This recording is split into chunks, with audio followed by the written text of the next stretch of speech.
Bonsoir à tous. C'est avec un immense plaisir que nous vous accueillons ce soir pour cette 17e conférence conférence d'actualité organisée par notre association, la MES, l'Association des Masters d'économie de Strasbourg. Pour cela, nous remercions la faculté pour son soutien permanent à nos activités qui ont pour but de faire de cet espace un espace d'échange et de débat ouvert à tous. Et donc, ce soir, nous allons nous intéresser à un sujet d'une grande importance, celui de la pauvreté dans le monde et quelles sont les politiques qu'on devrait concevoir justement pour remédier à ce problème. Justement, c'est un sujet que l'on voit souvent dans les médias.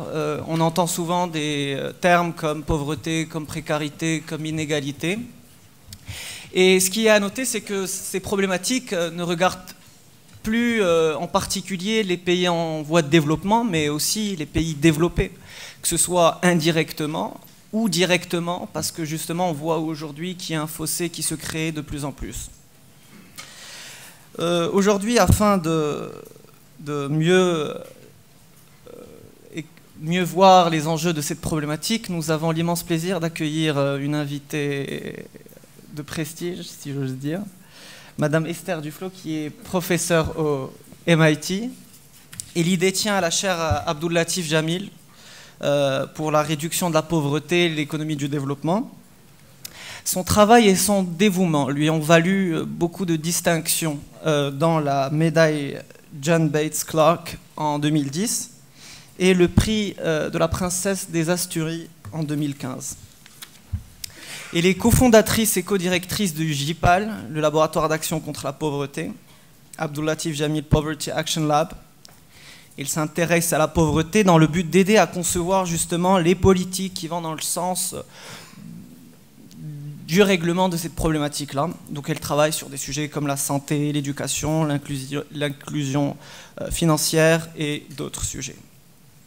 Esther Duflo est diplômée de l'École nationale supérieure de Paris, l'École normale supérieure de Paris, où elle détient un diplôme en économie et en histoire, et a ensuite obtenu son doctorat en économie du MIT. Elle est entre autres rédactrice en chef de l'American Economic Review. Elle est membre du National Academy of Science des États-Unis et membre correspondance de la British Academy. Il est à noter aussi que Madame Duflo était la conseillère de l'ex-président des États-Unis d'Amérique, Monsieur Barack Obama. Donc j'ai l'immense honneur de lui céder la parole.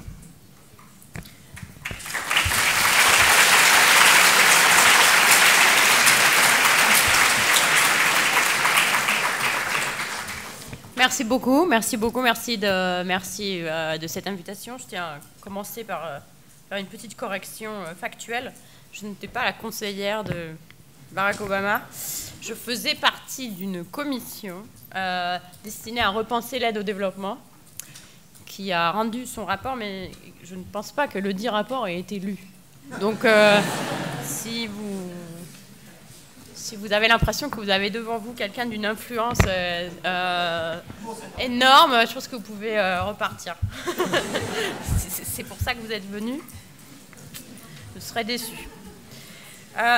Cela dit, je regarde pas mon courrier, j'ai juste mis l'heure pour rester à 44 minutes d'intervention.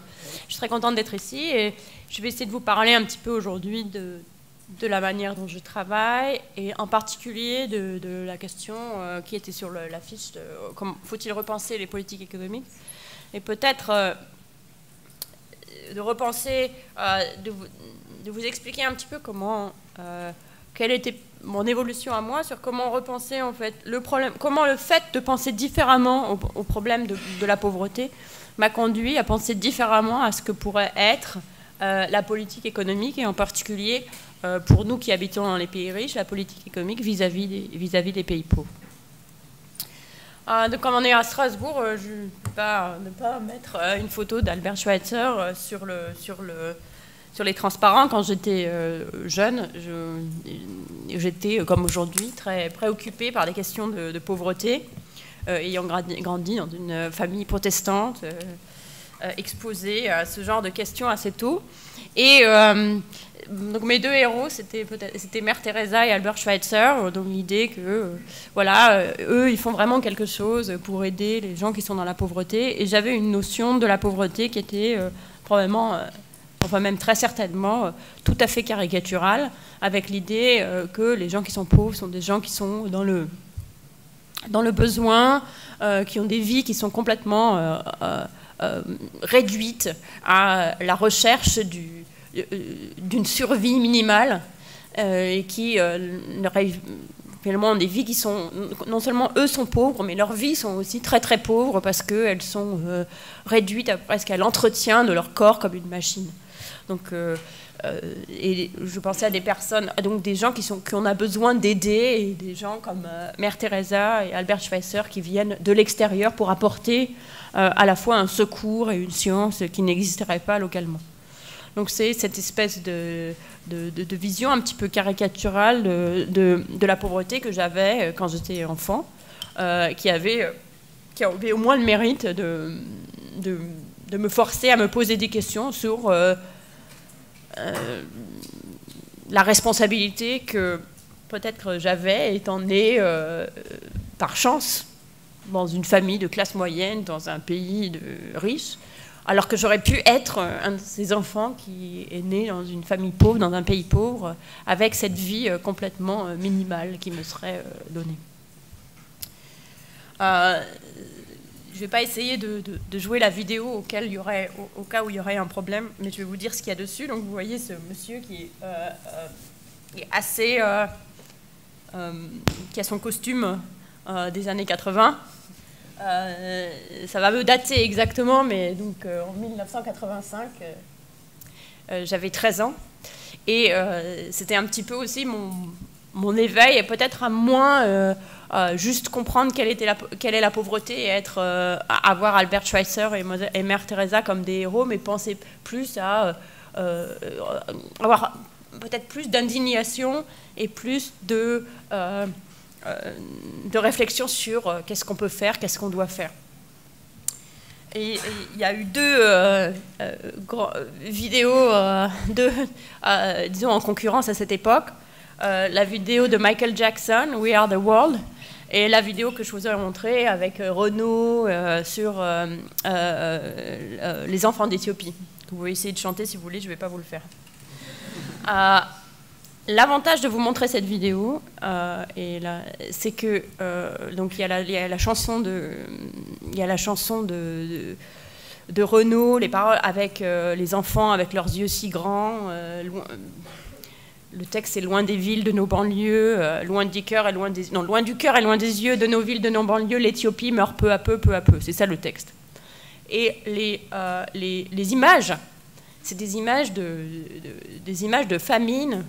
On voit des petits enfants avec leur gros ventre, des enfants avec des mouches sur leurs yeux, enfin d'un misérabilisme complet qui traduisait une situation qui était réelle, puisqu'il y avait une énorme crise en Éthiopie qui était due d'ailleurs pas particulièrement à de mauvaises récoltes, mais plutôt à une situation géopolitique, la guerre, etc. Mais donc cette caricature-là, c'était la caricature extrême de... Il n'y a aucune raison de s'attendre à ce que ces enfants éthiopiens puissent prendre, ou leurs parents puissent prendre leur destin entre leurs mains. C'est à nous, c'est notre charge, c'est le nouveau fardeau de l'homme blanc de s'adresser à ce problème. Et en fait, donc 13 ans, c'est peut-être le moment où on est un petit peu plus rebelle. C'est là où j'ai commencé à me dire mais est-ce que c'est vraiment comme ça? Est-ce que c'est vraiment dans cette situation de dépendance? Est-ce que ça peut vraiment marcher comme ça? Mais non, ça c'est une caricature bienveillante, mais une caricature quand même. Une autre caricature, pourquoi cette caricature bienveillante intervient? C'est parce que, peut-être parce que ça correspondait un petit peu à l'idéologie de Renaud, je ne sais pas, mais aussi parce que notre capacité à nous émouvoir sur les malheurs des autres est finalement relativement limitée et assez restreinte à ceux qui sont plus près de nous. C'est ce que dit le philosophe Peter Singer. On a beaucoup plus de chances de sacrifier son nouveau costume à 100 $ quand il y a un enfant qui se noie juste à côté de nous que de dépenser 100 $ pour permettre à un enfant de survivre en Éthiopie. Parce que la distance, finalement, rend les problèmes moins importants.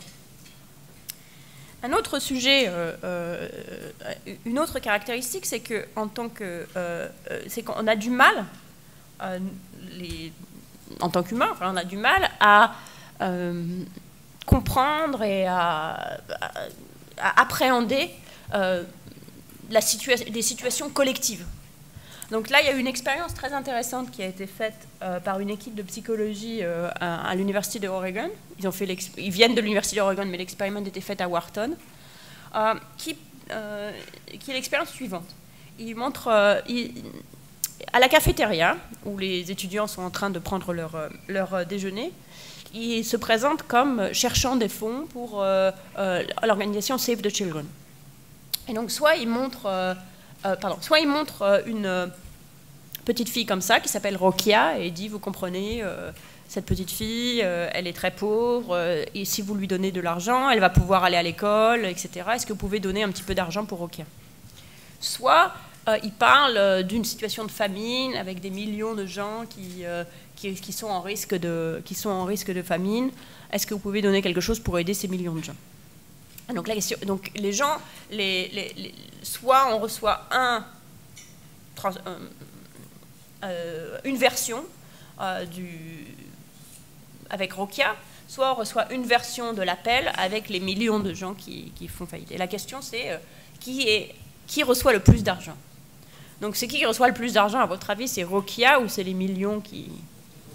C'est Rokia, vous avez raison. Donc c'est Rokia, encore que personne n'arrive à lever trop d'argent, mais Rokia gagne avec 2,83 $ contre les millions qui ne lèvent que 1,16 $. Alors après, il y a une suite à cette expérience où ils décident de voir si c'est possible de corriger ce biais en faisant remarquer à leurs interlocuteurs qu'on est sujet à ce genre de biais, comme je viens de le faire.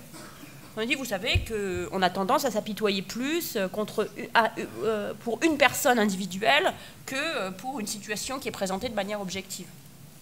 Et alors, à votre avis, est-ce que ça permet d'enlever le biais ou pas? Non? On va prendre un vote.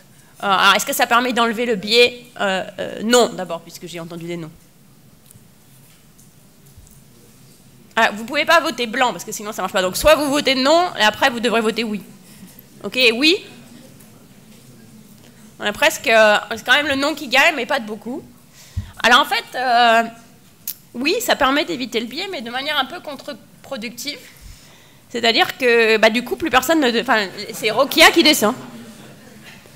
Est-ce qu'en fait, les gens, ils se disent, ah oui, moi, je ne vais pas me laisser avoir, hein, on va pas se laisser, je ne vais pas me laisser apitoyer comme ça par un destin personnel. C'est trop difficile de faire une différence. Donc, d'une part, devant toute cette pauvreté, d'une part, il y a un appel à l'émotion, et d'autre part, cet appel à l'émotion, il est plus souvent individuel et pas très souvent analytique. Et... parce que, sans doute, quand on est soumis à quand il y a trop de... Quand on fait face à l'étendue du problème, le problème est juste trop vaste, peut-être qu'on se décourage peu. Tandis que si on a juste Rokia, au moins, on peut se dire, bon, on peut faire quelque chose pour Rokia. D'ailleurs, il y a aussi une autre expérience de suivi qui montre Rokia et son petit frère. Et Rokia et son petit frère lèvent moins d'argent que Rokia tout seul. Donc Rokia et son petit frère, c'est déjà trop. Alors ça, c'est une des choses sur lesquelles, dans mon travail, une des raisons pour lesquelles je fais mon travail, il y a beaucoup de raisons pour lesquelles je fais mon travail, une des raisons pour lesquelles je fais mon travail et aussi pour lesquelles j'essaye de le diffuser, c'est d'essayer de remplacer en quelque sorte le désespoir, le désespoir qu'on ressent quand il y a une situation de pauvreté qui nous paraît trop grande et auquel on peut rien faire. Je voudrais Donc une solution, c'est d'aller vers l'ultra-particularisme. Donc Rokia, on parraine un enfant en particulier.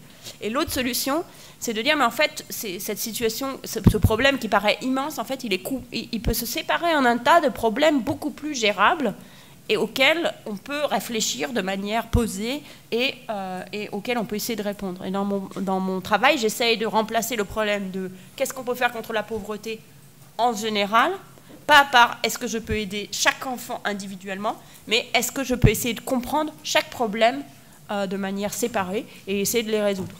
Et donc qui permettrait de mobiliser un petit peu plus les efforts, à la fois les efforts de nous dans les pays riches vis-à-vis des pays pauvres, mais aussi des riches des pays riches pour les pauvres de leur pays, pour essayer de résoudre les problèmes qui existent là-bas. Alors la première caricature, c'est cette caricature de gens qui peuvent rien faire du tout, qui sont soumis en fait aux infortunes de leur existence et qui sont à peine les acteurs de leur propre vie, à des caricatures plus différentes qui sont en fait c'est de leur faute. C'est de leur faute parce que ils sont paresseux, voilà, donc l'autre caricature, la caricature c'est des gens qui sont soumis au désastre et quand il y a un désastre spécifique, on va pouvoir les aider, puis sinon tant pis. C'est des gens qui sont ils sont pauvres parce qu'ils sont paresseux. Alors ça vous paraît peut-être extrêmement choquant d'entendre ça, et peut-être que vous pensez que certainement c'est pas un préjugé que vous partagez, et que c'est pas un préjugé que des gens que vous connaissez partagez, mais c'est quelque chose que par exemple vous avez tous lu dans Tintin quand vous étiez jeune. Donc voilà quelque chose de Tintin qui vient de Tintin au Congo. Alors pour une raison bizarre, dans cette image particulièrement, il est tout nu. Mais bon, ça c'est un détail. Mais qu'est-ce qu'il dit? Donc, au travail, vite, le train vient de se renverser. Au travail, vite, vous n'avez pas honte de laisser ce chien travailler tout seul? Allez, tas de paresseux, à l'ouvrage. Allez, vous allez vous mettre à l'ouvrage, oui ou non? Mais, moi va salir, moi. Alors, effectivement, Tintin au Congo, c'est particulièrement caricatural. Et on sait que Hergé avait un certain nombre de préjugés, pas seulement dans ce domaine-là. Mais il y a d'autres manières plus subtiles et peut-être plus perverses sur lesquelles cette haute caricature du pauvre finalement paresseux, du pauvre auquel il faut faire attention, ne pas trop donner parce que ça pourrait le conduire à ne pas se prendre en charge lui-même, est aussi quelque chose qu'on entend beaucoup. Et vous vous souvenez, et quelque chose qu'on entend parfois dans les discours même de nos hommes politiques quand ils visitent d'autres pays d'Afrique, par exemple. Alors, si c'était juste un discours, ce ne serait pas très grave, mais c'est un discours qui peut parfois avoir une influence aussi sur la manière dont on pense les politiques publiques, et particulièrement quand il est moins explicite que ça, mais quand il est un petit peu caché. Par exemple, dans beaucoup de décideurs politiques, mais aussi, je pense, beaucoup d'entre vous, si on vous posait la question sans vous avoir un petit peu préparé, en disant attention aux préjugés sur les pauvres sont paresseux, se disent qu'il faut éviter d'avoir des programmes sociaux dans les pays pauvres qui sont sous la forme, ou même dans les pays riches d'ailleurs, mais surtout dans les pays pauvres, qui sont sous la forme d'une assistance financière directe. Donc la plupart des programmes sociaux, par exemple, dans les pays pauvres, vont être sous la forme de transfert de nourriture. Or, par exemple, transférer de la nourriture d'un point à un autre, ça coûte très très cher. Donc si vous les donnez à quelqu'un, 50 € par mois pour soutenir ses efforts pour nourrir ses enfants, soit vous pouvez lui donner 50 € par mois, soit vous pouvez dépenser 100 € pour lui donner 50 € de riz, par exemple. Pourquoi ça coûte très très cher? Parce que la logistique est compliquée, parce qu'il y a beaucoup de corruption, etc. Et néanmoins, dans la plupart des pays en développement, ce que vous allez trouver, ce n'est pas des programmes de transfert financier direct, d'aide financière directe, sous la forme, par exemple, d'un transfert mensuel pour les familles pauvres, mais ça va être sous la forme soit de produits alimentaires gratuits, soit de produits alimentaires fortement subventionnés, malgré les pertes malgré le gaspillage, malgré la corruption que tout cela engendre et qu'on sait que ça engendre. Et la raison pour laquelle ces programmes sont préférés, de manière tout à fait explicite, c'est qu'il y a la peur que les familles pauvres, si on leur donne de l'argent, alors la manière polie de le dire, c'est les hommes vont prendre les sous et le boire, au lieu de le donner à leurs femmes qui sont gentilles et qui vont bien s'occuper de leurs enfants. Donc ça, c'est un préjugé qui est très très fort. Il se trouve, parce qu'il y a maintenant eu beaucoup d'évaluations sur des transferts financiers, ou une autre crainte qui va tout à fait avec, c'est que si on donne trop d'argent, ou même d'ailleurs de soutien sous la forme de produits alimentaires aux plus pauvres, ils vont arrêter de travailler. Il va y avoir un effet, alors dans la façon chic de le dire en économie, il y a un effet revenu. Donc si vous êtes très pauvre, il y a un effet revenu, l'effet revenu, ça vous empêche de travailler. Bon. Alors en fait, il se trouve qu'il y a eu des évaluations, puisque maintenant quand même dans certains pays, dans beaucoup de pays, il y a eu des transferts sociaux financiers qui sont soit conditionnels, soit inconditionnels. Mais quand ils sont conditionnels, ils ne sont pas conditionnels à travailler, ils sont conditionnels à mettre ses enfants à l'école ou à des systèmes de santé, donc du point de vue, à l'accès aux soins de santé. Donc du point de vue de l'offre de travail, c'est comme un effet revenu pur. Et il y a eu plusieurs analyses de ces programmes qui montrent qu'il n'y a pas d'effet revenu sur l'offre de travail dans les pays pauvres. C'est-à-dire il n'y a juste aucun effet. Que les transferts, je crois que les évaluations ont été faites donc, sur maintenant une dizaine de pays, où on peut regarder les effets. On ne voit pas les gens s'arrêter de travailler quand ils reçoivent les programmes sociaux. Il n'y en a juste pas. Il y aurait pu y en avoir, mais il se trouve qu'en pratique, il n'y en a pas. De la même façon, il y en a maintenant plusieurs programmes purement inconditionnels. Donc, il y a par exemple une association qui s'appelle Give Directly, qui simplement donne des sous, donne de l'argent aux familles, les aide de cette manière-là. Donc, c'est une association privée, vous pouvez aller leur donner des sous, ils donnent de l'argent directement aux familles. Ils le font surtout au Kenya. Et c'est pas... Je ne suis pas forcément contre ou pour ce programme, mais juste sur cette question, est-ce que l'argent est dépensé en alcool ou pas? Ce qu'on trouve, c'est que les familles qui reçoivent ce programme dépensent plutôt moins en alcool que celles qui ne le reçoivent pas.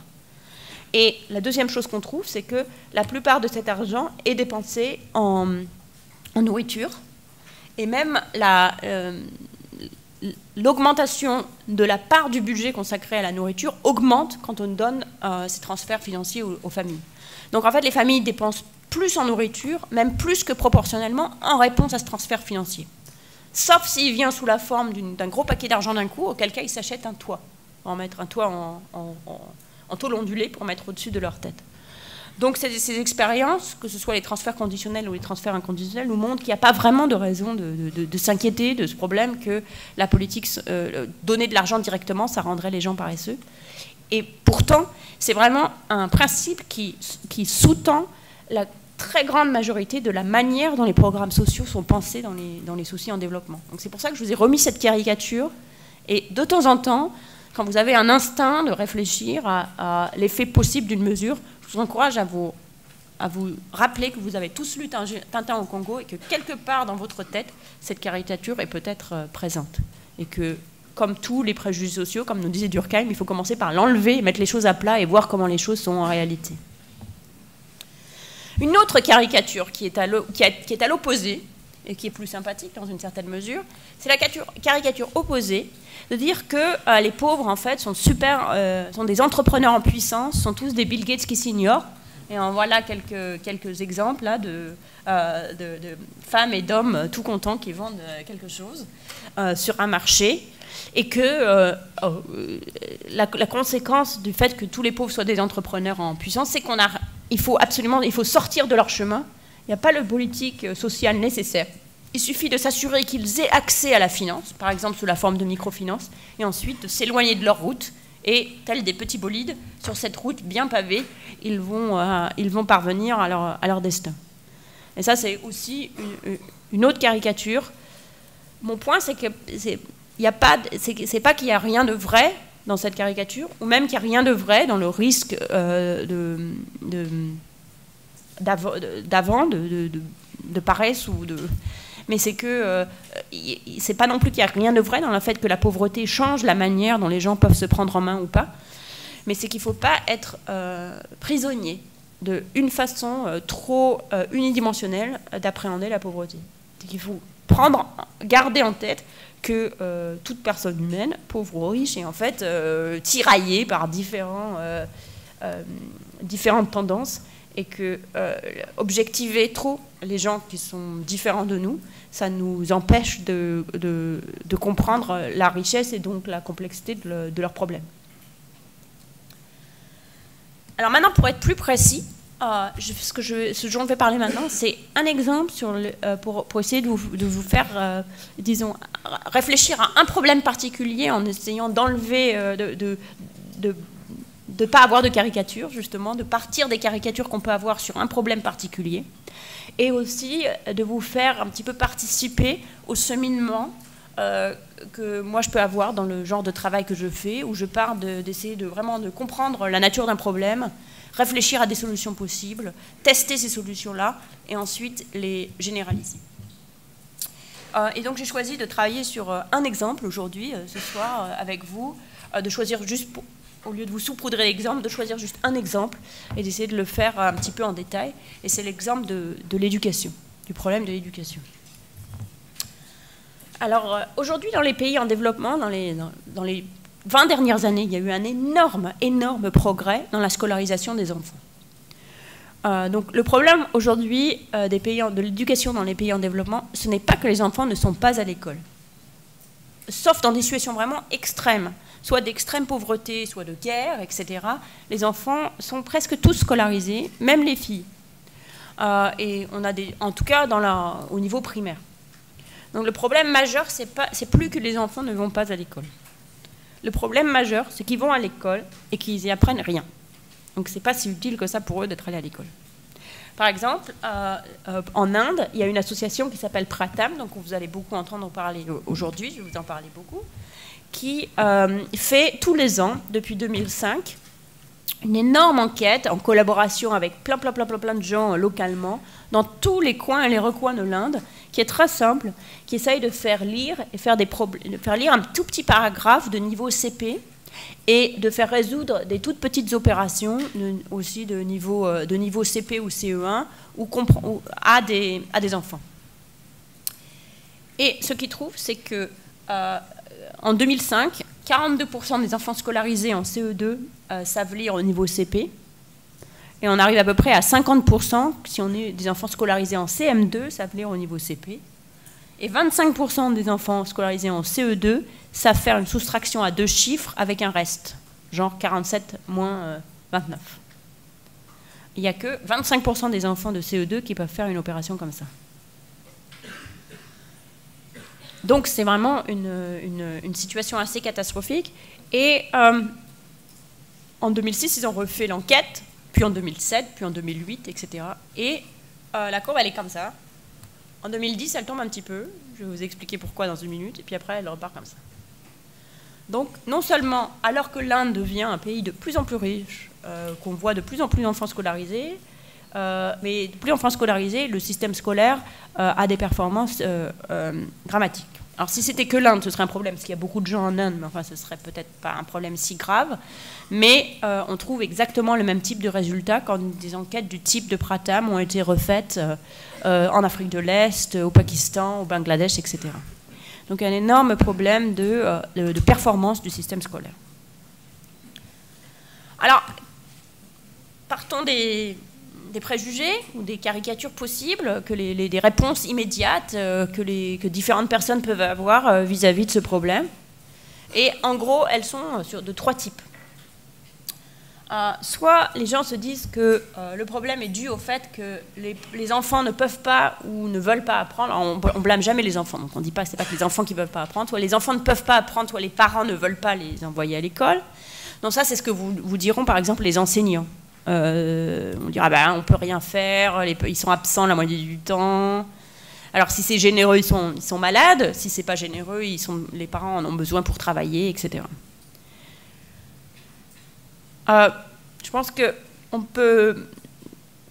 donc ça, c'est la première caricature. Je vais d'abord vous les lister toutes les trois, et puis après, je vous expliquerai pourquoi je pense qu'elles sont toutes les trois fausses.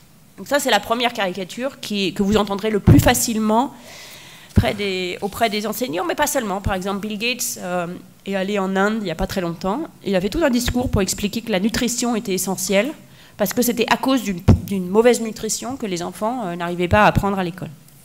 Il a parlé de la nutrition, de l'importance de la nutrition en général, mais en particulier a expliqué qu'à cause de la nutrition, les enfants ne pouvaient pas apprendre à l'école.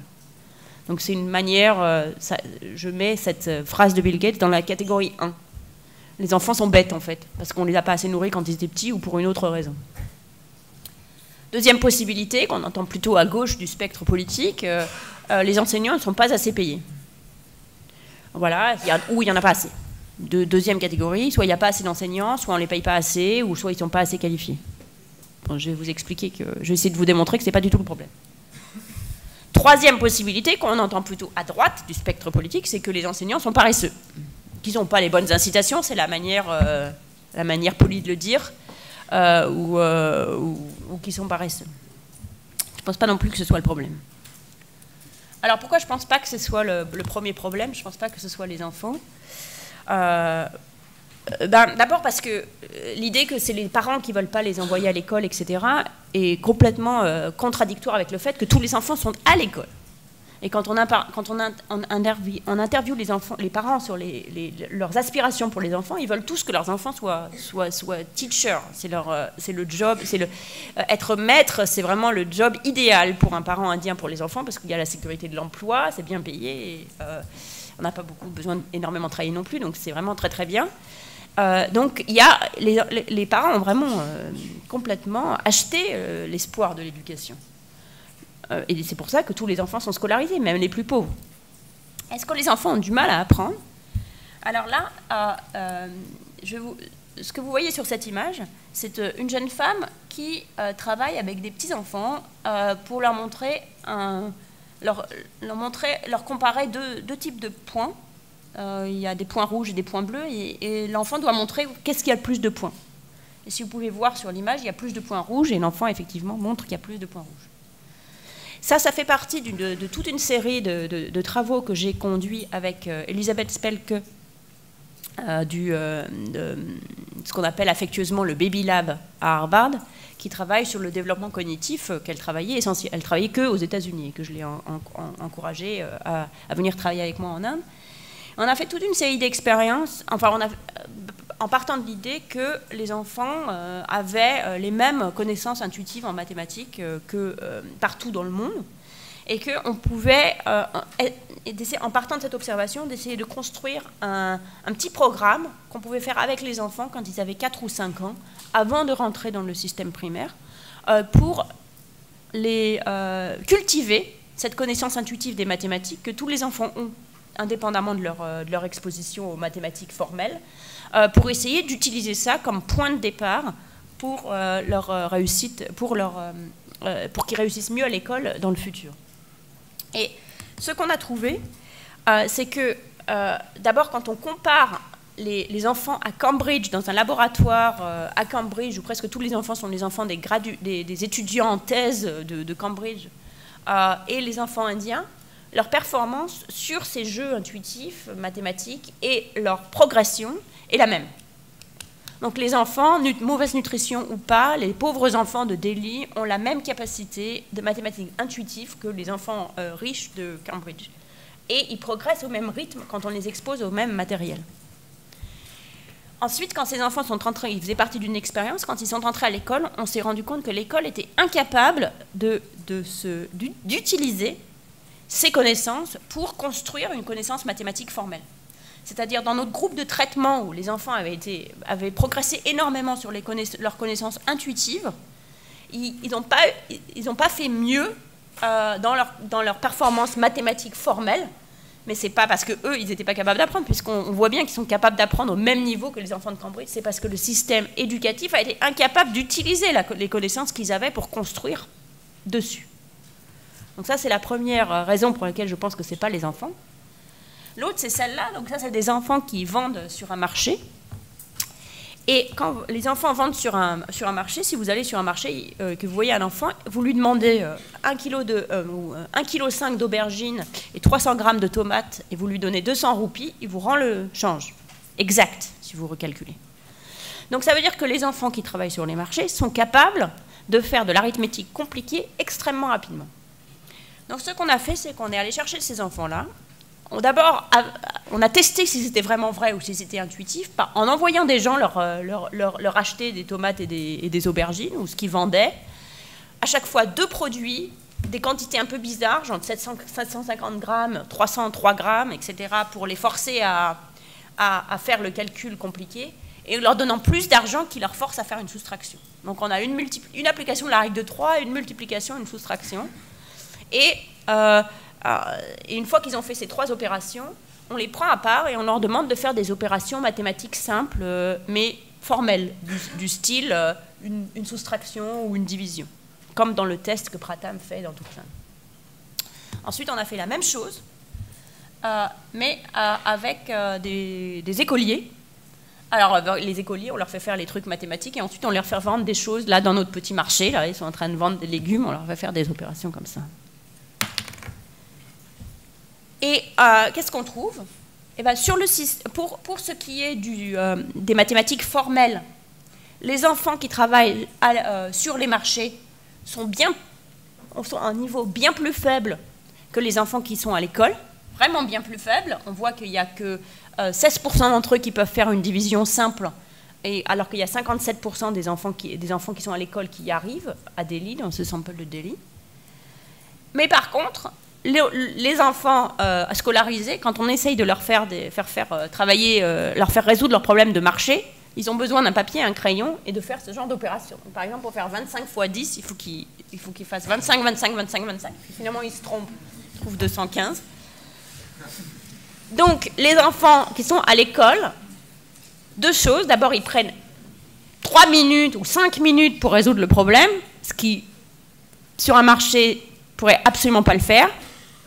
Et en plus, ils se trompent.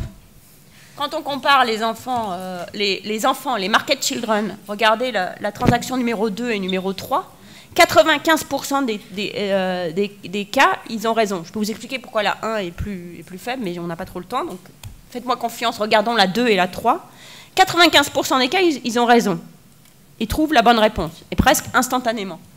Tandis que les enfants scolarisés, sur la numéro 2 et la numéro 3, presque 50%, presque 60%. Donc les enfants scolarisés, ils arrivent mieux à faire les mathématiques formelles, mais ils sont incapables de s'en servir dans la vie réelle. Les enfants qui travaillent sur les marchés, ils ont clairement une connaissance arithmétique effective, puisqu'ils arrivent à faire ces opérations. On a changé de... ils ont clairement une connaissance arithmétique effective, mais ils sont incapables... Oula. Je pense qu'il y a quelque chose qui s'est produit de votre côté, là. Mais ils sont incapables de... Peut-être c'est vous? Il vient.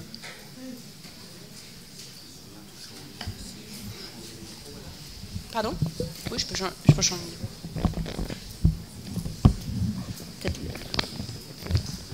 Allô? C'est mieux? Ouais. Donc les enfants qui sont scolarisés les enfants qui ne sont pas scolarisés sont capables de faire les opérations d'arithmétique, mais dès qu'on les met on leur donne un problème abstrait, ils sont incapables de le résoudre. Parce qu'en fait, dès qu'on leur donne un problème abstrait, ils essayent de se souvenir des algorithmes qu'on leur a appris à l'école, qu'ils ont mal appris, et donc ils font tout de travers. Et donc le système scolaire, donc on a des enfants qui sont parfaitement capables d'apprendre, ils apprennent, mais le système scolaire est incapable d'utiliser cette capacité d'apprendre pour transformer le problème. Donc ça, c'est la première caractéristique. Deuxième, les enseignants. Alors d'abord, les enseignants sont très bien payés en moyenne dans les pays en développement, bien mieux que les enseignants d'école maternelle ou de l'école primaire française par rapport à la distribution des revenus. Moins dans l'absolu, mais beaucoup mieux dans la distribution. Pareil, il y a plusieurs expériences qui montrent que les enseignants, il y a parfois des enseignants moins bien payés qui sont recrutés, moins bien payés, mais également qualifiés, qui sont recrutés de manière temporaire, ils sont en général beaucoup plus efficaces que les enseignants qui sont là depuis longtemps. Par ailleurs, il y a eu une expérience en Indonésie où ils ont essayé de doubler le salaire des enseignants de maternelle qui a produit exactement rien. Et donc, ce n'est pas le salaire directement des enseignants qui fait une différence. Cela dit, est-ce que c'est les enseignants qui sont paresseux? Est-ce que c'est une question d'incitation, comme diraient les économistes? Quand on a des incitations financières qui sont basées sur les tests, les résultats aux tests, on trouve de petits résultats, mais vraiment pas énormes. Mais par contre, quand on compare le privé au public, où au privé, les incitations sont maximales, il faut, puisque les enseignants peuvent être renvoyés s'ils ne performent pas, etc. Si on compare les enfants qui sont dans le privé aux enfants qui sont dans le public, par exemple en Inde, on trouve que les enfants qui sont dans le privé ont des meilleures réponses aux tests, mais il se trouve que c'est entièrement dû à la sélection. Si on le fait sous la forme expérimentale, en offrant aux enfants la possibilité d'aller dans des écoles privées, il y en a beaucoup dans les villages, donc on leur donne une sorte de bon pour qu'ils puissent aller dans les écoles privées, on ne voit aucune différence entre les enfants auxquels on donne cette possibilité et les autres non. Donc si on se concentre vraiment sur l'effet de l'école privée en tant que telle, en enlevant la sélection au maximum, on voit qu'il n'y a pas d'effet du tout de l'école privée sur les performances en général. De plus, on apprend autre chose, c'est que ce non-effet dans les écoles privées, en fait, se décline sous la forme d'un effet négatif pour le hindi et mathématiques et d'un effet positif pour l'anglais. Pardon, Telugu et mathématiques, c'est dans un endroit qui parle Telugu, et d'un effet positif pour l'anglais. Parce que les écoles privées ont plus de chances d'essayer d'enseigner en anglais, parce que c'est la demande des parents. Alors pourquoi les écoles privées n'arrivent pas à faire mieux? Pourquoi les enseignants n'arrivent pas à utiliser les connaissances que les enfants ont, etc. Je pense que la raison qui sous-tend, le fil rouge qui sous-tend tous ces problèmes, c'est ce que j'ai appelé la tyrannie des programmes. C'est-à-dire que dans beaucoup de pays en développement, les programmes scolaires sont hérités directement des programmes qui ont été mis en place pendant les administrations coloniales, qui étaient mis en place pour former une petite minorité de clercs destinés à soutenir les efforts de l'administration coloniale. Et quand l'indépendance est advenue et que les systèmes d'éducation se sont généralisés, les programmes n'ont pas été changés. Mais en fait, les publics sont entièrement différents. Et maintenant, les programmes scolaires en Inde, par exemple, sont beaucoup plus ambitieux que les programmes scolaires en France. Je vous donne un exemple pour le programme de CE2, c'est en anglais, mais ça vous donne une idée. Par exemple, en octobre, les enfants de CE2 doivent comprendre le concept de cercle, comprendre comment mesurer la longueur d'un cercle, comment mesurer son diamètre et sa surface. En novembre, une fois qu'ils ont fini ça, il faut qu'ils comprennent les patterns. En décembre, quand ils ont fini, il faut qu'ils sachent mesurer et comparer les poids et les volumes. Et en janvier, il faut qu'ils sachent maintenant mesurer le périmètre de figures régulières ou irrégulières, mesurer les surfaces de figures régulières et irrégulières, etc. etc. Donc les programmes sont un petit peu hallucinants quand on essaye de les regarder. Et le problème, c'est que les enseignants dans la mesure où il y a des incitations pour les enseignants, et ça c'est vrai dans les écoles publiques et dans les écoles privées, c'est de finir les programmes. Et ce qui s'est passé, si vous vous souvenez, je vous ai parlé des scores à la capacité de lire et à la capacité de compter en Inde qui ont un petit peu baissé en 2010. C'est une conséquence perverse du droit à l'éducation.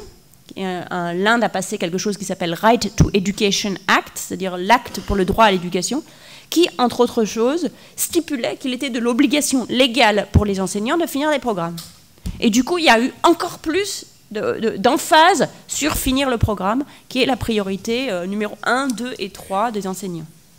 Et quand ils font face à une classe, comme cette classe au Kenya, qui a 100 enfants absolument charmants, d'âges très différents. Vous pouvez voir, il y a un enfant qui doit avoir à peu près 3 ans, il y a un enfant qui a 8 ans dans la même classe, de préparation extrêmement différente et avec un système, avec un programme extrêmement ambitieux. Qu'est-ce qu'ils font? Ils se concentrent sur les enfants qui sont prêts à suivre le programme et les autres, eh bien tant pis. Et donc très rapidement, les autres enfants qui auraient tout à fait pu apprendre mais qui sont largués très au début de leur CP se persuadent eux-mêmes qu'ils ne peuvent pas suivre et qu'ils sont bêtes. De toute façon, on leur répète toute la journée, donc c'est facile de se persuader, et abandonnent et ne suivent plus. Alors donc, d'où le gâchis phénoménal qu'on observe. Donc si c'est ça le problème, donc ça c'est première phase, abandon de nos préjugés, ou examen de nos préjugés et abandon, proposition de quel peut être le problème. Et maintenant, du coup, quelle est la solution? Ben, c'est pas de la physique nucléaire. Hein. Il faut essayer d'enseigner au niveau où sont les enfants. Et si on ne peut pas le faire en réformant les programmes, parce que c'est très très difficile au niveau de, disons, politique générale d'en arriver là, on peut essayer de le faire, disons, malgré les programmes, en faisant des choses en plus, soit à l'extérieur de l'école, soit à l'intérieur de l'école.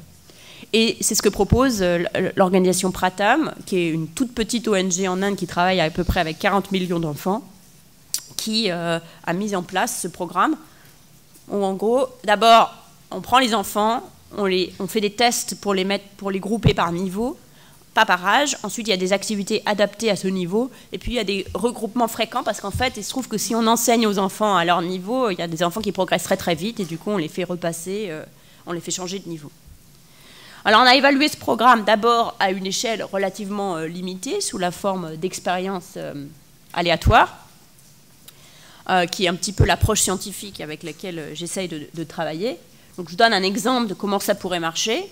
Et on a fait ça dans un état de l'Inde, en Uttar Pradesh, où on choisit les villages au hasard. Donc il y a des villages où on ne fait rien en particulier, il y a des villages où on essaye un type d'intervention. Là, en l'occurrence, c'était de sensibiliser les parents à ce qu'ils pouvaient faire en général, sans leur donner de solution particulière.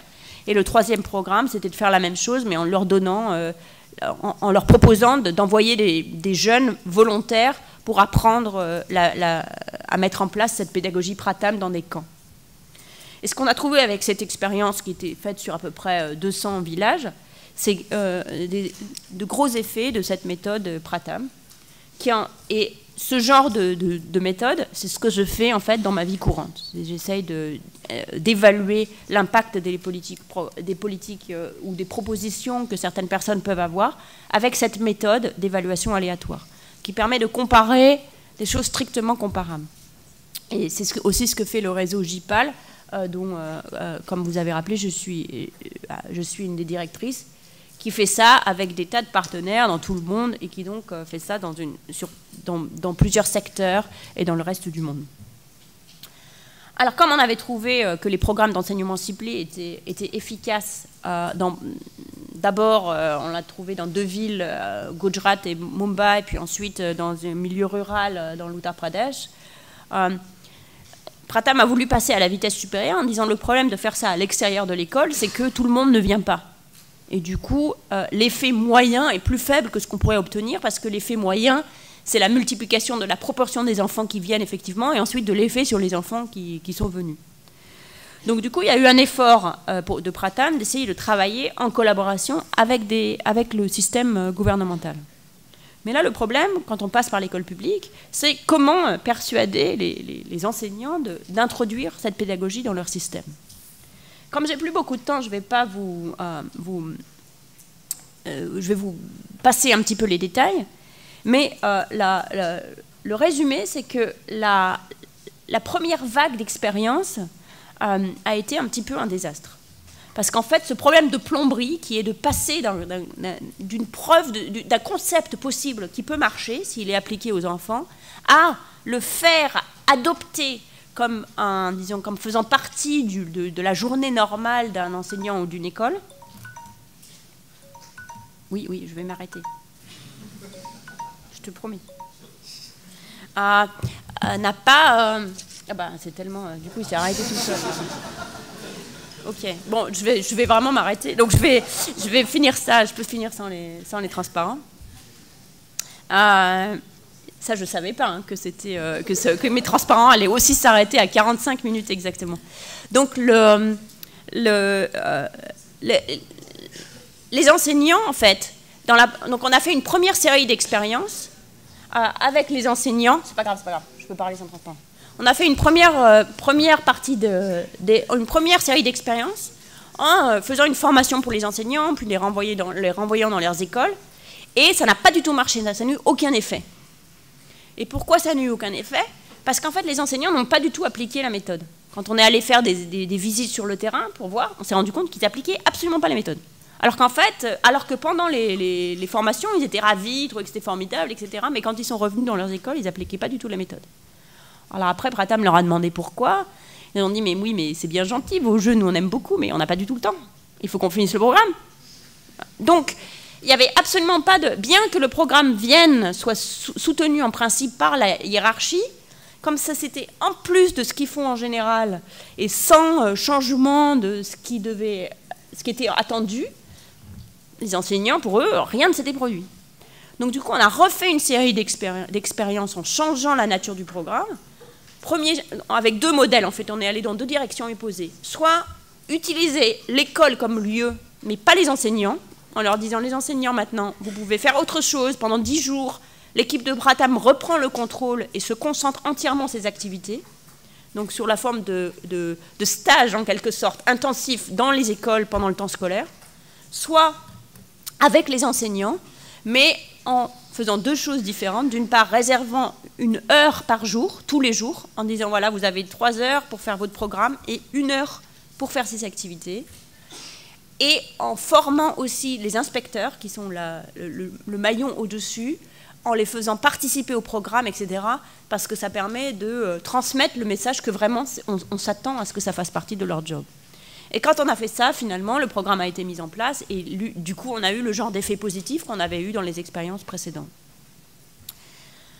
Donc ça, c'est pour dire qu'après, quand on passe le diagnostic du programme, le test d'une solution possible, et ensuite un travail assez délicat et qui a pris en fait plusieurs années de définition, d'essais, d'échecs, de reprises, pour avoir un programme qui effectivement peut être généralisé. Donc je vais en rester là, c'est la nature en fait de mon travail, c'est ce que je fais.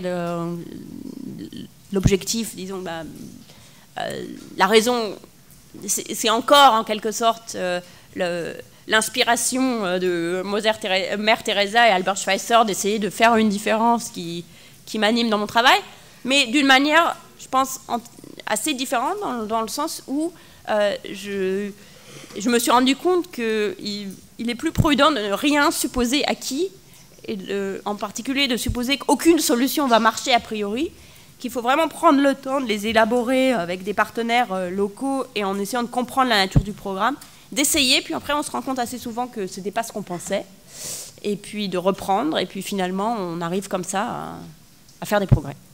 Je vous remercie beaucoup.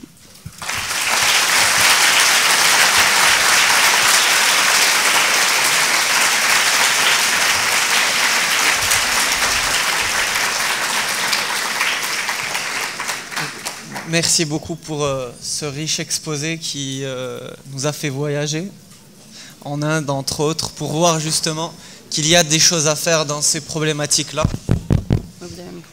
Et que justement, le problème aujourd'hui, pourquoi nous n'arrivons pas à des solutions, c'est vraiment qu'il y a une mauvaise implémentation des bonnes politiques. Et justement, c'est dans cet espace-là où il faut davantage travailler. Donc je pense que le public a un grand appétit pour poser ces questions. Donc je vais vous demander, pour ceux qui veulent poser des questions, qui se manifestent. Vous préférez qu'on fasse des poules ou questions-réponses? 3 questions. Donc les 3 premières questions. Alors, bonjour Madame Duflo. Vous êtes où? Ici, là, je suis là. Vous n'avez pas parlé vraiment des défis, des enjeux climatiques, vraiment. Mais moi, j'avais envie de vous poser la question par rapport aux 100 milliards de dollars qui doivent être versés du nord vers le sud économique, en accord avec le cadre de la COP 21. Est-ce que vous pensez que des politiques d'adaptation et de résilience au changement climatique peuvent avoir un effet bénéfique sur la pauvreté, par exemple en aidant les populations à éviter les catastrophes ou en les protégeant? Voilà, merci. Merci. Donc la deuxième question. Là-bas. là-bas. Bonjour Madame Duflo, merci de votre venue. Est-ce que vous avez étudié le volontourisme et si oui, quelles sont ses limites? Merci. Troisième question. Là.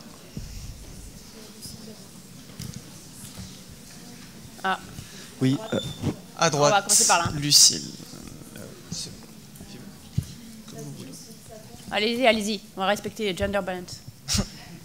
Alors bonjour.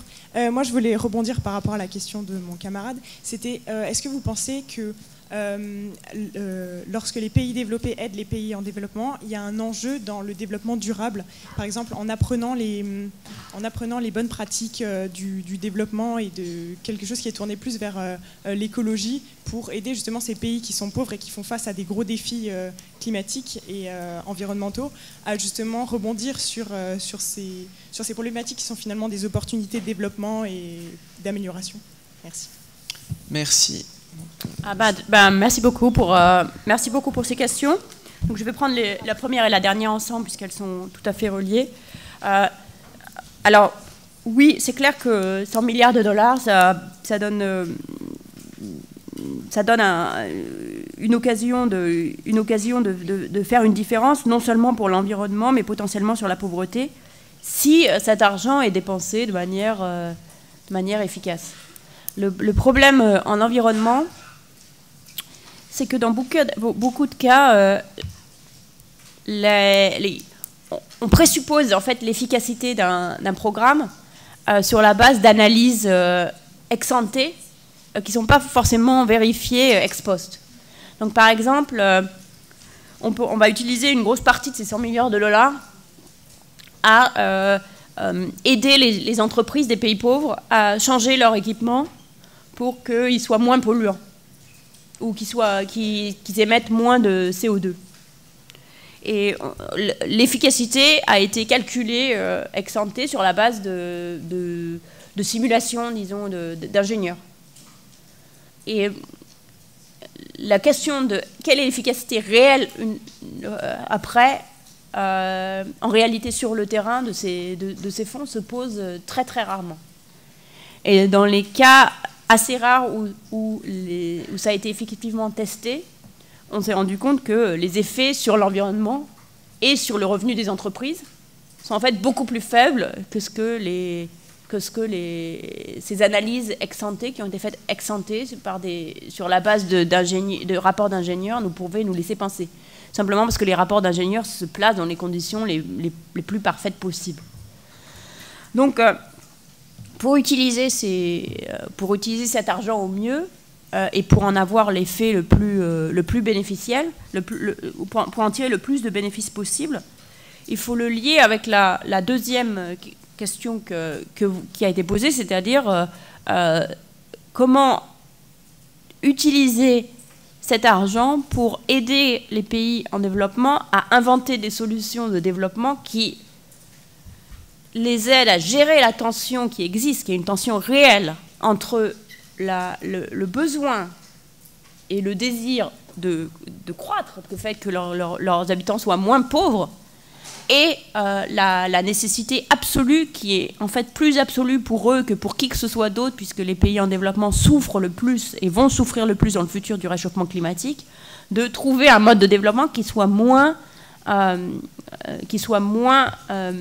mauvais pour la planète. Et donc, je pense que cette somme d'argent qui a été débloquée dans le cadre de la COP 21, il aura son efficacité maximum s'il est utilisé de manière à essayer de développer soit des nouvelles graines, soit des nouveaux moyens de produire en agriculture qui utilisent moins d'engrais, puisque les engrais et qui sont quand même efficaces, soit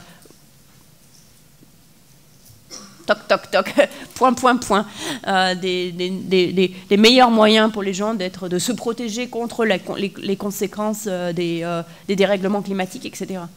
Donc, en tant que tel, 100 milliards de dollars envoyés au hasard sur la base d'évaluation ex ante qui sont pas très bien pensées. Je pense que ce serait pas très utile. Mais par contre, ça peut être une opportunité formidable de trouver de nouveaux moyens de concilier la nécessité de la croissance et la nécessité de protéger la planète. Sur le volontourisme, non, je ne l'ai jamais évalué. Je pense qu'honnêtement, l'impact sur les communautés est à peu près zéro. Et par contre, l'impact sur les volontouristes est probablement très fort. Donc, dans la mesure où ils ne font pas de mal, je pense que parfois, ça peut être un petit peu...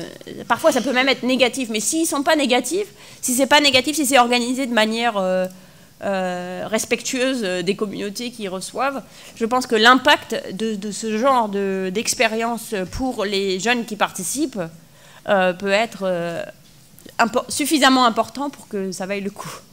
Dans le sens où une personne dont la vie est changée parce ils ont passé 3 mois à construire une école qui ensuite s'est effondrée l'été suivant en Afrique, et pas forcément très utile pour le village d'Afrique, mais peut être très utile dans le futur pour cette personne, et pour peut-être ce qu'ils vont décider de faire avec leur vie.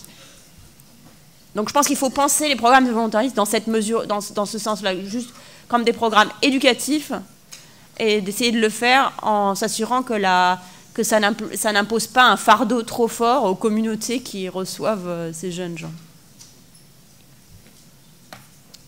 Merci. Donc on reprend 3 autres questions, s'il y a des volontaires. Et puis il y en avait une autre originalement. Oui, il y a le monsieur qui avait demandé la parole ici. Vous avez... Non, oui. Parce qu'il est hold over de tout à l'heure. Merci beaucoup pour votre intervention. Vous dites que la problématique du développement, justement, il n'y a pas de recette miracle, il n'y a pas de solution unique. Et vous dites que chaque cas est précis, chaque cas a une solution précise. Mais j'ai quand même une question. Tous les pays développés ont des taux d'impôt, de prélèvement obligatoire supérieurs à au moins 30% du PIB. Et c'est vraiment une caractéristique commune. Est-ce que vous ne pensez pas que la capacité de l'État à lever l'impôt, c'est une condition nécessaire et peut-être voire même suffisante au processus de développement? Parce que si un État ne peut pas lever d'impôt, il ne peut pas fournir de services éducatifs, de santé, de services régaliens. Donc tant que l'État ne peut pas... Et du coup, est-ce que l'aide au développement ne doit pas être orientée dans ce sens-là? Aider les États à établir une administration fiscale, à construire un système judiciaire. Et sans ça, il n'y a pas de développement possible. Voilà, merci. Merci. Je crois que j'ai une question. Oui. Allô? Bonsoir. Bonsoir. Donc, c'était assez peu évident pour moi de trouver des rapports entre le thème et même les sujets qui fusent de la salle. Il y a des gens qui sont intervenus sur l'environnement, sur l'écologie. Et donc, lutte contre la pauvreté et lutte contre la dégradation de l'environnement, ce sont 2 sujets qui, pour moi, sont assez divergents, mais qui devraient aller ensemble. Alors, je voudrais juste vous dire ce que j'ai vu comme émission à la télévision dans un passé très récent. Un exemple. Sur la chaîne de télé Dreisat, la télé allemande, à l'occasion de la COP 22, les Africains détruisent la forêt dans le parc national du Virunga au Rwanda parce que les pays importateurs, en Allemagne, en France sans doute aussi, on utilise du charbon de bois pour le barbecue, mais une partie de ce charbon de bois provient des tropiques aussi. Donc ça, c'est très mauvais pour l'environnement. Et je ne suis pas sûr que les gens se sortent de la pauvreté par des activités pareilles. C'est catastrophique. Merci.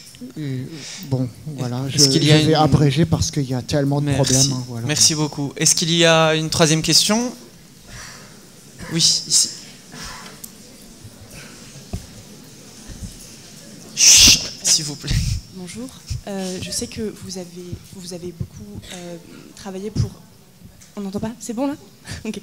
Vous avez beaucoup travaillé pour améliorer les études que vous avez faites sur place, et je me demandais si vous aviez travaillé avec des personnes qui connaissaient la situation plus sociale et notamment culturelle sur place pour essayer d'éviter d'avoir des biais occidentaux ou du fait de la méconnaissance des pratiques dans les endroits où vous travaillez, et si ça vous a manqué ou si justement ça vous a permis d'avancer plus rapidement dans votre travail. Merci. Alors sur les prélèvements obligatoires, il y a un petit peu un problème de poule et d'œuf. C'est-à-dire, c'est vrai que les pays riches ont de plus grands prélèvements obligatoires, mais aussi parce qu'ils sont riches, donc ils ont eu le temps et puis progressivement la capacité de développer cet appareil. Cela dit, je pense que vous avez absolument raison. C'est-à-dire, au bout d'un moment, c'est-à-dire la capacité de lever des ressources financières est essentielle pour la redistribution. Et il y a malgré ce problème de poule et d'œuf, on voit quand même des pays choisir des trajectoires divergentes. Par exemple, la Chine et l'Inde avaient tous les deux des ressources fiscales extrêmement faibles et extrêmement similaires il y a à peu près 20 ans. Et la Chine a réussi à augmenter énormément la part de l'impôt dans son PIB. Et l'Inde, en fait, a choisi de ne pas le faire. Et du coup, l'Inde est beaucoup plus limitée dans sa capacité de réaliser des politiques publiques. Et je crois que vous avez aussi raison sur la question en quelque sorte, c'est un problème technique aussi. C'est-à-dire, c'est pas juste voilà, c'est simple, il y a une solution miracle, il suffit de dépenser il suffit de lever plus d'impôts. Il y a deux raisons pour lesquelles c'est pas simple. D'abord parce que une fois qu'on l'a levé, il faudra quand même se poser la question de comment le dépenser. Et donc, vous avez dit nécessaire et suffisant. Nécessaire, je pense que je suis assez d'accord, mais suffisant, pas du tout. On peut avoir, par exemple, on se rend compte que quand il y a des pays qui, tout d'un coup, deviennent très riches parce qu'ils ont une manne financière due à des extractions, à l'extraction minière ou le pétrole, etc., on ne voit pas forcément immédiatement, directement, un effet énorme sur leur politique sociale. Donc il n'y a pas si c'est nécessaire, c'est pas suffisant. Je pense que c'est assez nécessaire, mais pas suffisant. Et ensuite, le deuxième aspect de la question, c'est que la capacité fiscale, c'est elle-même un résultat de tas de points de détail, en fait. Et donc la capacité fiscale peut elle-même se traiter comme un problème important à résoudre et un problème sur lequel il faut travailler. Et donc là, je ne peux que souscrire à votre idée que les pays, que ça pourrait être une des choses que pourraient faire les pays riches avec leur aide, c'est-à-dire de soutenir les pays pauvres à développer un appareil fiscal et un appareil de capacité à lever les impôts qu'ils ont effectivement menés. Donc, je crois que ça ne pourra pas être l'ensemble du problème, mais c'est forcément une solution, une partie importante de la solution à ce problème.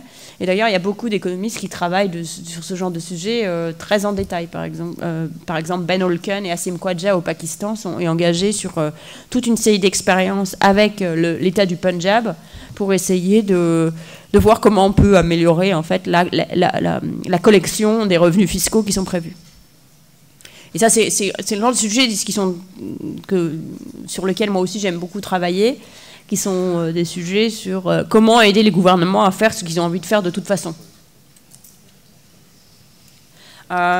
Sur la question je pense que pour relier la question du charbon de bois, par exemple, je crois que c'est un exemple assez clair de quelque chose qu'on n'a pas du tout, que j'ai pas évoqué aujourd'hui, mais qu'il est bon de garder dans le reste de vos têtes, c'est que la politique des pays riches vis-à-vis des pays pauvres, peut-être qu'on met plus l'accent sur la politique de l'aide, parce que c'est ce qui nous paraît évident, mais il y a la politique de l'aide, il y a la politique commerciale, il y a la politique d'immigration. Et en fait, c'est l'articulation de ces trois politiques qui détermine la relation entre les pays pauvres et les pays riches. Et par exemple, si les pays riches continuent à importer du charbon de bois qui produit d'endroits où ils ne devraient pas le faire, ça peut avoir des effets délétères qui sont bien supérieurs à tout ce qui pourrait être fait, tout ce qui pourrait être fait de bénéfique dans ces mêmes pays par ailleurs. Donc faire attention à ce genre de sujet, C'est tout à fait important. Sur la dernière question sur les facteurs culturels, donc moi je suis économiste, je travaille avec des économistes, mais par contre presque tous mes travaux sont faits en collaboration avec soit le gouvernement, soit des associations qui travaillent sur le terrain, donc qui ont une connaissance assez précise du terrain, pas forcément avec tout l'appareil anthropologique ou sociologique derrière. Mais qui connaissent les réalités avec lesquelles elles jouent. Je crois que dans une certaine mesure, être économiste, il y a un parti pris qui peut être faux ou pas, mais avec lequel je souscris, disons peut-être par des formations professionnelles, c'est d'essayer d'éviter le particularisme culturel. C'est-à-dire de se dire... parce que sinon, c'est quand même une solution très très simple à tous les problèmes, de se dire, c'est leur culture. Et ça peut être vrai dans certains cas, hein, mais mon biais en tant qu'économiste, c'est de ne jamais commencer par là. Et de me dire, est-ce qu'il y a une solution à ce problème, même si on parle, par exemple, de mariage des enfants, est-ce qu'il y a une solution, est-ce qu'on peut penser à une solution à ce problème et pas juste dire c'est la culture. Donc ça impose un peu de se dire, bah oui, il y a quand même des choses qui sont... Il y a des choses qui sont... chaque contexte est spécifique, mais il y a quand même des mécanismes universels qui expliquent comment on se conduit. Ces mécanismes universels sont plongés dans des circonstances très différentes et du coup produisent des résultats différents. Mais l'effort d'essayer de les retrouver par-delà les particularismes et les conditions individuelles peut être productif. D'abord parce que si on était tous irréductiblement individuels et que les cultures étaient de plus en plus spécifiques de manière fractale, on ne pourrait même pas penser en fait, à définir une politique économique. Donc l'idée qu'il y a il faut garder en tête le contexte et en même temps garder en tête que toujours se poser la question de dans quelle mesure ce que je suis en train d'apprendre se généralise, dans quelle mesure il est spécifique à ce contexte-là. Et donc c'est une tension qu'il faut en fait essayer de garder un petit peu en tête à tout moment.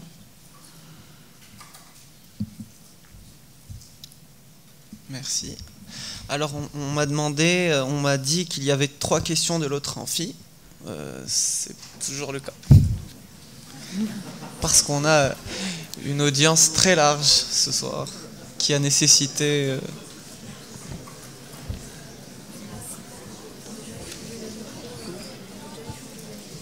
Pas besoin de lumière, on peut.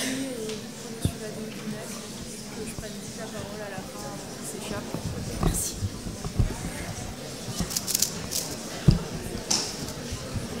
Super. Je pense qu'on va prendre les 3 dernières questions peut-être. Peut-être, ouais, parce qu'il y a vraiment 3 questions.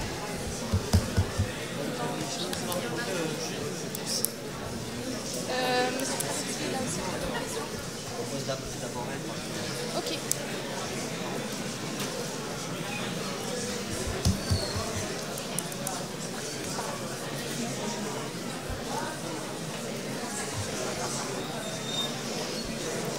Alors, on va écouter les dernières questions, s'il vous plaît. Bonsoir, merci. Juste, est-ce que vous avez aussi étudié les élèves des pays européens, par exemple, qui finissent peut-être dans la pauvreté quand ils arrivent à 25 ans et qui ne trouvent pas de travail? Alors, on a... Oh, pardon, je vais prendre les 3 d'abord. Bonjour.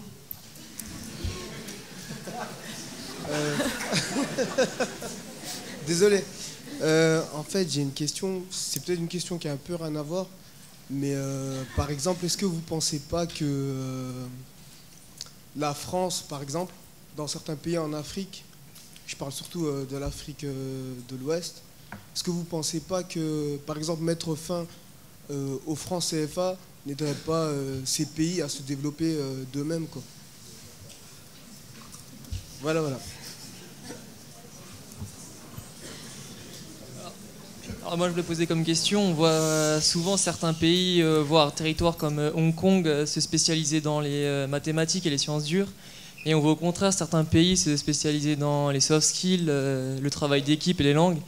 Et je me demandais si pour un pays en voie de développement qui essaie de créer une pédagogie vraiment, vaut-il mieux se baser sur des hard skills ou plutôt sur des soft skills du coup?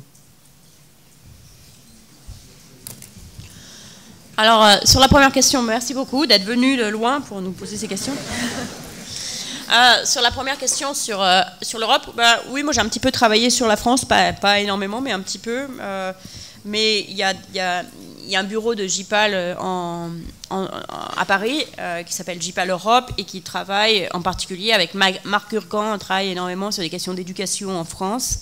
Et Bruno Crépon travaille sur les questions d'intégration et on a une initiative de recherche sur l'exclusion en France. À la fois sur prévenir l'exclusion, donc en passant par une réflexion sur le système éducatif. Le système français, en fait, dans les pays d'Europe, parmi les pays d'Europe, le système français a l'air d'être celui qui reproduit le plus les inégalités sociales sous la forme d'inégalités scolaires. Donc c'est clair que c'est une question qu'il faut se poser à la fois dans le système éducatif et ensuite après le système éducatif, une fois qu'on a des pauvres bras cassés du système scolaire, qu'est-ce qui peut être fait pour eux? Et là j'ai participé par exemple à l'évaluation d'un programme sur les groupements de créateurs à la mission locale de Sénart en banlieue parisienne. Donc les missions locales, c'est des endroits justement où on essaye de récupérer les jeunes et de les aider une fois qu'ils sont sortis du système, peut-être en grande partie grâce au système scolaire. Donc on essaye de suivre un petit peu toute la chaîne de l'exclusion, en essayant d'éviter l'exclusion en passant par le système scolaire. Puis après, qu'est-ce qui peut être fait? C'est que le début, mais il y a énormément de choses à faire. Il y a eu des moments en France où c'était plus facile de travailler sur l'expérimentation qu'à d'autres. J'espère que dans le futur proche, on pourra lancer beaucoup de programmes de recherche sur ce genre de questions qui sont absolument essentielles. Sur la question du franc CFA, honnêtement, je ne sais pas. C'est pas du tout mon sujet, donc je voudrais pas du tout me lancer. Sur la question plus générale de est-ce qu'il y a d'abord, est-ce que nos décisions macroéconomiques peuvent avoir des impacts sans aucun doute? Est-ce que c'est la France qui maintient le franc CFA? Je suis pas trop sûre, mais à nouveau, je ne sais pas exactement. Donc là, malheureusement, je peux pas répondre à cette question-là, même si c'est une question parfaitement légitime. Honnêtement, sur les sciences dures ou les soft skills, il faut commencer par apprendre. Il faut absolument que tous les enfants sachent lire et écrire. Le fait qu'on ait un système comme le système indien, et maintenant dans la plupart des pays africains, où tous les enfants vont à l'école, et ils sortent de l'école sans savoir lire, sans savoir compter, on n'en est pas aux hard skills et soft skills. C'est des skills de base, c'est des life skills de savoir écrire et compter. Rien d'autre ne peut... ça doit être la base de tout. Après, on peut se poser la question de la spécialisation, etc. Mais je pense qu'un pays comme l'Inde, par exemple, s'est trop posé la question de la spécialisation de ses élites et pas tout à fait assez celle de l'éducation de base de sa population globale. Et que ça devrait, pour l'instant, ça devrait vraiment être le sujet essentiel.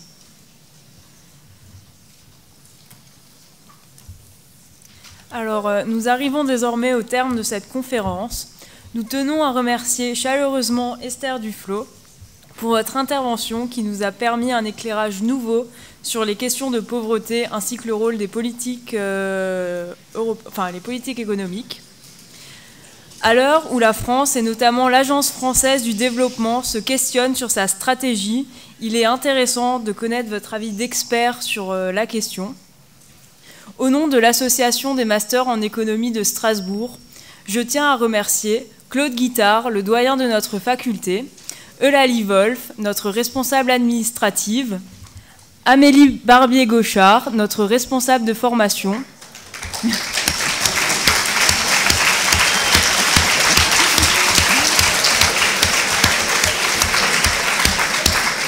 alors la liste n'est pas finie, les étudiants, ainsi que le personnel administratif et de la faculté, sans qui cette conférence n'aurait pas pu avoir lieu. Alors, merci également au public d'être venu en nombre ce soir. je vous demanderai de laisser les questionnaires de satisfaction sur la table. Et l'AMES vous donne rendez-vous à l'automne prochain pour sa prochaine conférence d'actualité économique. Merci.